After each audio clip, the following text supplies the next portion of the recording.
Hola a todos y bienvenidos a mi canal. Mi nombre es Alessandro Reyes. Les deseo un muy lindo día. Yo también lo estoy de día. En mi casa estoy grabando de noche. Muy bien. El día de hoy vamos a hablar de un tema que tal vez no a todos nos gusta, pero que sin embargo es un tema sumamente importante, el cual son las matemáticas.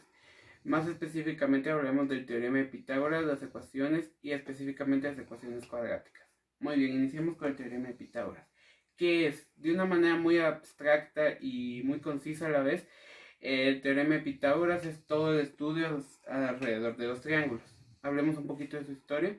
Básicamente el teorema de Pitágoras fue descubierto por Pitágoras, y ahí su nombre, el cual era un filósofo y matemático griego. Sin embargo, se cree que estos conceptos ya los tenían los sumerios, egipcios y babilónicos. Esto lo podemos ver incluso en las pirámides, que se cree que fueron construidas con estos conceptos. Sin embargo, es algo que no está del todo resuelto. Muy bien. El teorema de Pitágoras tiene tres partes: la hipotenusa, el cateto opuesto y el cateto adyacente. Muy bien, primero que todo empecemos por ver cómo podemos descubrir dónde está la hipotenusa.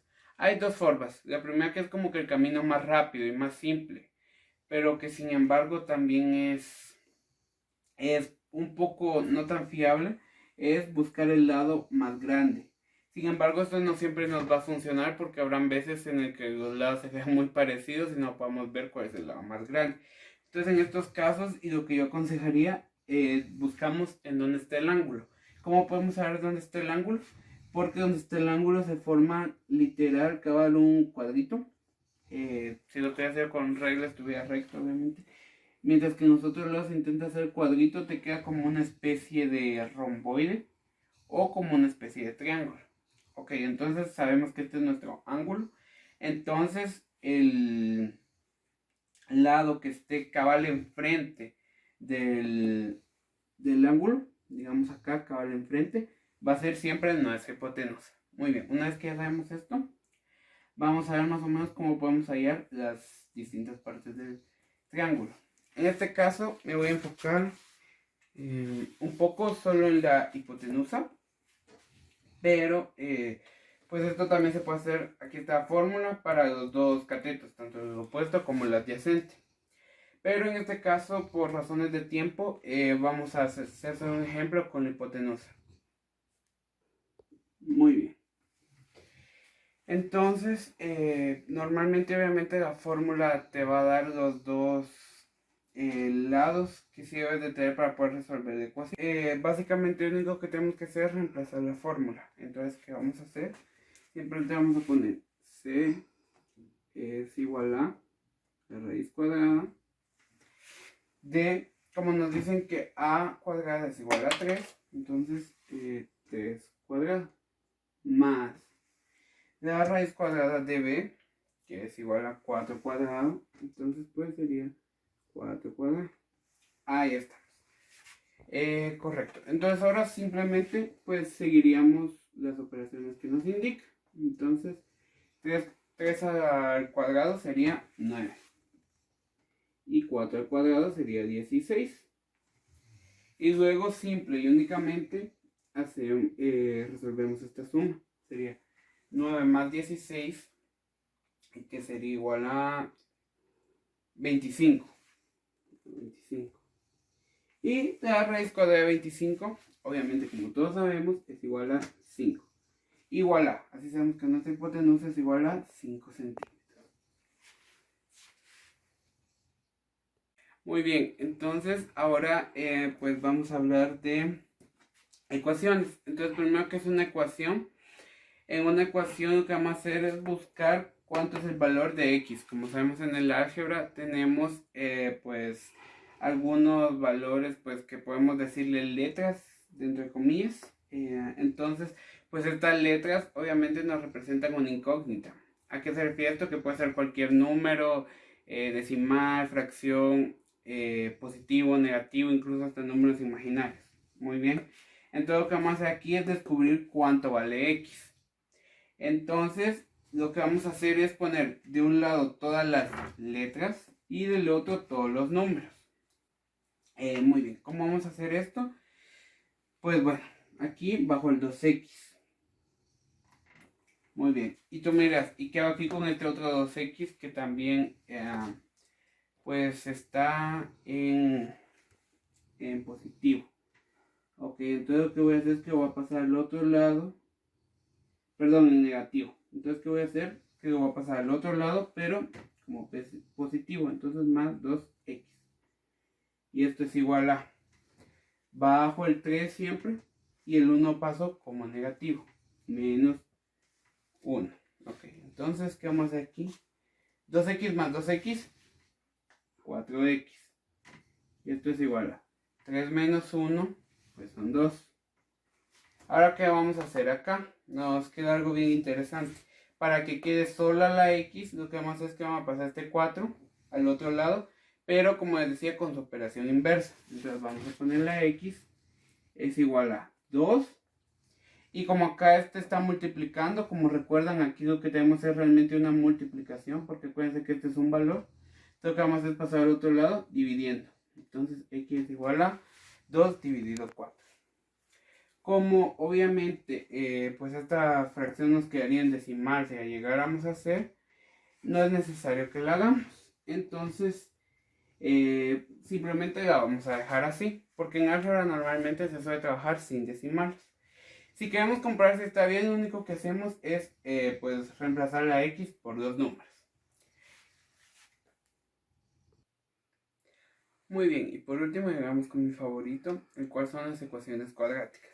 Antes de eso me gustaría hacer una pequeña aclaración. En el anterior nos quedó 2/4 y ahorita estaba reflexionando y me di cuenta que aquí no lo simplificamos. En algunos casos y con algunos profesores obviamente no hay ningún problema, pero hay otros profesores un poco más estrictos que probablemente te pondrían mal si la dejas en 2/4. Entonces simplemente simplificamos, como los dos tienen mitad, sería 1/2. Muy bien, luego de esta pequeña aclaración pasemos con las ecuaciones cuadráticas. Ok. Las ecuaciones cuadráticas son más simples porque de una vez nos dan la fórmula, simplemente hay que seguirla. Entonces, ¿qué es lo que vamos a hacer?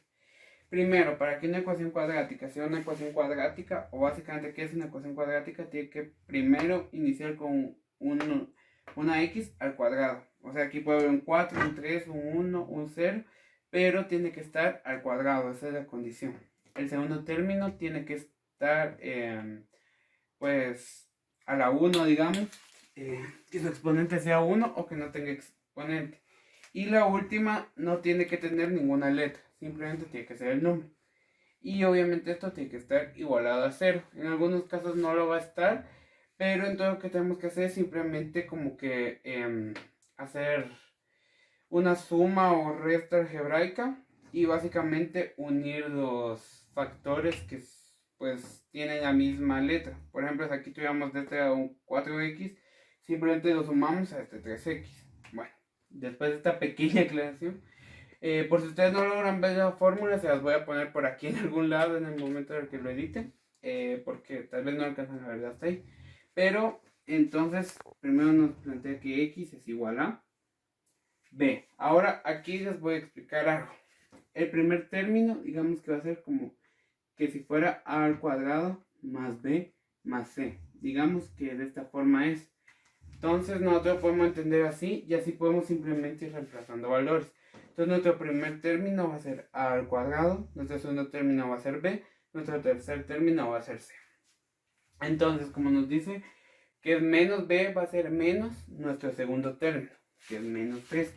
Aquí podemos, digamos que ignorar las letras porque todas son x y ya las representamos aquí. Entonces vamos a trabajar con los números. Entonces va a ser menos 3. Más menos, ahorita les explico qué es esto más adelante. Entonces más menos, ponemos el símbolo de raíz. Nos dice que b al cuadrado, entonces va a ser 3 al cuadrado. Menos 4. ¿Por qué 4? No me pregunten, así lo plantea la fórmula. Ya se lo plantea la persona que lo inventó. Entonces 4. Este número no salió en ninguno de los números de operación. Simplemente es un 4 que ya tiene la fórmula, como podemos ver. Entonces copiamos ese 4 por a. Entonces va a ser por. Y como nuestra a cuadrado es x cuadrado, y como obviamente sabemos que el 1 está implícito, Entonces, como aquí está el cuadrado, aquí está el cuadrado, simplemente también podemos ignorar ese cuadrado. Entonces solo va a ser por 1. Y esa c va a ser por 2. Luego, muy bien, entonces ya una vez que tenemos esto, colocamos el símbolo de fracción. Entonces esto va a ser dividido por 2. Recordemos que este 2 no lo sacamos de ninguna parte de la ecuación.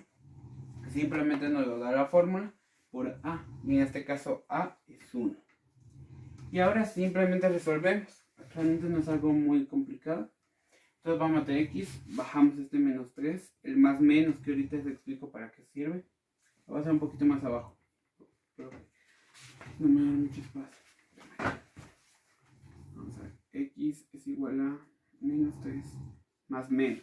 Copiar ese más menos es igual a raíz. Y vamos a resolver esas operaciones siempre en base a jerarquía operacional. Entonces 3 al cuadrado va a ser 9 menos 4 por 1, 4 por 2. Nos podemos saltar este proceso o podemos hacerlo paso por paso. En mi caso, para ahorrar tiempo, lo voy a hacer todo de un solo. 4 por 1, 4. Y ese 4 por 2 es igual a 8. Ahí está. Entonces borramos un poquito de la casita de la raíz. Y 2 por 1, 2. Ahí está. Hasta aquí está bastante simple. No ha habido mayor complicación. Recordemos que esto también son unas operaciones pues más simples. Ya si esta te quedara en una raíz inexacta y que obviamente tuvieras que pasar decimales o te quedara una raíz negativa, mi consejo es que lo dejes así y que lo sigas operando tal cual, no que intentes operarlo, porque recordemos que raíces negativas no existen y los decimales normalmente no se trabajan en álgebra. Entonces, si tu nivel es bajo, mejor es que los dejes ahí. Ahora ya si tu nivel es universitario, probablemente lo mejor sería que hablas con tu profesor y le preguntes qué se debe hacer en esos casos. Muy bien, entonces aquí obviamente si nos va a quedar positivo, entonces no va a haber ningún problema. Entonces va a ser menos 3 más menos 9 menos 8 va a ser igual a 1. Muy bien. Y todo esto dividido a 2. Aquí todavía no hemos tocado ese más menos. Volvemos a bajar este menos 3, el más menos otra vez. Y la raíz cuadrada de 1, obviamente pues va a ser 1, ¿verdad? Entonces, porque 1 por 1 nos va a dar 1. Y ponemos este 2. Y aquí llegamos a mi parte favorita, que es el más menos. ¿Qué vamos a hacer aquí? Este más menos nos quiere decir que esta operación va a tener dos resultados y los dos van a estar correctos. No hay uno bueno ni uno malo. Entonces, ¿qué vamos a hacer? Este menos 3, primero lo vamos a operar por más. Entonces va a ser más 1. Y esto es dividido 2. Entonces, esta x va a ser igual a menos 3 más 1. Obviamente va a ser menos 2. Dividido 2. Que aquí si lo simplificamos, recordamos que es muy importante simplificar. La anterior vez se me había pasado, pero es importante. Nos va a quedar menos 1 a la 1. Y como este 1 lo podemos quitar, nos va a quedar un entero que va a ser 1. Entonces nuestra respuesta va a ser menos 1. Esta es nuestra primera respuesta. Entonces digamos que x1 es igual a menos 1. Ahora vamos con x2. Entonces ya para hallar x2 lo que vamos a hacer va a ser reemplazar ese más por un menos. Entonces va a ser menos 3 por menos 3 menos 1. Y esto dentro de 2. Entonces, ¿qué vamos a hacer aquí? X cuadrado es igual a menos 3 menos 1 va a ser menos 4. Y aquí 2. Entonces esto lo simplificamos. Recordamos que no se nos olvide eso. Como los dos tienen mitad, nos va a quedar menos 2 a la 1. Y como podemos quitar este 1, simplemente nos queda menos 2. Estas son nuestras dos respuestas. Y como les digo, si lo queremos comprobar, podemos hacer operación. Pues bueno, sé que a veces puede parecer difícil la matemática, pero simplemente es cuestión de práctica. Entonces, esforcémonos. Y sé que ahorita la explicación puede ser un poco enredada, pero pues practicando lo podemos entender. Así que gracias por ver este video y nos vemos a la próxima. Chao. Recorrí cada lunar, de sus espalda hasta sus labios tocar.